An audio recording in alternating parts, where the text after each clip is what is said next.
ಬಿಟ್ಟು ಬಿಡದೆ ಕಾಡುತ್ತಿರುವ ಕಾಡಾನೆಗಳು ರೈತರಿಗೆ ರಕ್ಷಣೆ ಕೊಡದೆ ಅಸಡ್ಡೆ ತೋರುತ್ತಿರುವ ಅರಣ್ಯಾಧಿಕಾರಿಗಳು. ಬೆಳಗಾವಿ ಜಿಲ್ಲೆ ಖಾನಾಪುರ ತಾಲೂಕಿನ ಕಾಡಂಚಿನಲ್ಲಿ ಬರುವ ಹಲವಾರು ಹಳ್ಳಿಗಳ ಬಡ ರೈತರು ಶ್ರಮಪಟ್ಟು ಬೆಳೆ ಬೆಳೆಯುತ್ತಾರೆ. ಕಟಾವಿಗೆ ಬರುವಷ್ಟರಲ್ಲಿ ಕಾಡು ಪ್ರಾಣಿಗಳು ದಾಳಿ ಮಾಡಿ ನಾಶಪಡಿಸುತ್ತವೆ. ಪ್ರತಿ ವರ್ಷ ರೈತರು ಅರಣ್ಯ ಇಲಾಖೆಗೆ ಶಾಶ್ವತ ಪರಿಹಾರಕ್ಕೆ ಮನವಿ ಸಲ್ಲಿಸಿ ಬೇಸತ್ತಿದ್ದಾರೆ. ಅಧಿಕಾರಿಗಳು ಮಾತ್ರ ಕ್ಯಾರೆ ಅನ್ನುತ್ತಿಲ್ಲ. ಭೂಮಿಯನ್ನೇ ಆಸರೆಯಾಗಿ ನಂಬಿದ ರೈತರಿಗೆ ಬೆಳೆ ನಾಶದಿಂದ ಆರ್ಥಿಕ ಸಂಕಷ್ಟ ಎದುರಾಗಿ ಸಾಲದ ಸುಳಿಯಲ್ಲಿ ಸಿಲುಕಿ ಆತ್ಮಹತ್ಯೆ ಮಾಡಿಕೊಳ್ಳುವ ಪರಿಸ್ಥಿತಿ ಎದುರಾಗಿದೆ. ಕಳೆದ 15 ದಿನಗಳಿಂದ ಮಾಸ್ಕೇನಟ್ಟಿ, ಬುರನಕ್ಕಿ, ಕರಿಕಟ್ಟಿ, ಗಸ್ತೊಳ್ಳಿ ಮುಂತಾದ ಹಳ್ಳಿಗಳಲ್ಲಿ ಆನೆಗಳ ಹಿಂಡು ಬೀಡು ಬಿಟ್ಟು ಪ್ರತಿದಿನ ಬೆಳೆ ನಾಶ ಪಡಿಸುತ್ತಿದ್ದಾವೆ. ಹಾಗೆ ಜನರಿಗೆ ಹೆದರುತ್ತಿಲ್ಲ. ಇಂದು ಮಾಸ್ಕೇನಟ್ಟಿ ಗ್ರಾಮದ ಹತ್ತಿರಕ್ಕೆ ಬಂದು ಜನರಲ್ಲಿ ಆತಂಕ ಸೃಷ್ಟಿ ಮಾಡಿವೆ. ಅವುಗಳನ್ನು ಓಡಿಸಲು ಸಾರ್ವಜನಿಕರು ಹರಸಾಹಸ ಪಡ್ತಿದ್ದಾರೆ.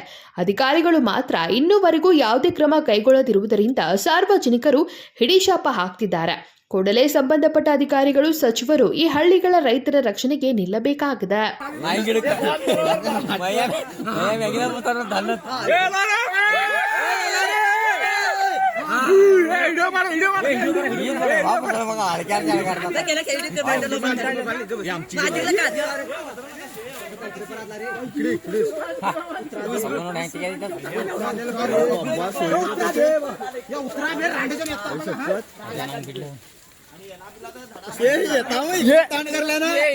ಜಗವಾ ಅಡ್ಗಾಸ್ ಮಾಡ್ರಿ ಪತ್ತ